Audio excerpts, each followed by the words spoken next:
નમસ્કાર મિત્રો આ કૃષ્ણાબેન રાખોલિયા અમારા બીટીસની અંદર વારંવાર જમવા આવે અને પછી વધારે ખવાઈ જાય ને પછી બેન વોકિંગ કરે છે. નરેશભાઈ શું કેવું છે? એને વોકિંગની જરૂર જ નથી. આપણે કઈ જરૂર જ નથી. અમારે બીટીસના ફૂડના ચાહક બની ગયા છે ને પછી ખાઈને અડધી કલાકથી હું જોઉં છું બેન તમે પાર્કિંગમાં વોકિંગ કરો છો.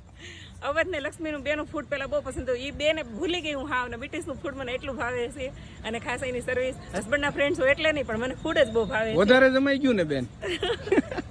અને આનો 73 કિલો છે વજન, મારો 77 તોય નરેશભાઈ તમારી કરતા વધારે જમ્યા છે. નરેશભાઈ હા એ વધારે જમ્યા છે. આ બધું કુદરતી હોય છે બેન, પણ તમે જે રેગ્યુલર જીમ કરો છો ને એ ખાવા માટે જ હોય એટલે જીમ કરતા રહ્યો અને ફૂડનો મોજ બસ ફૂડનો આનંદ લીધા કરો.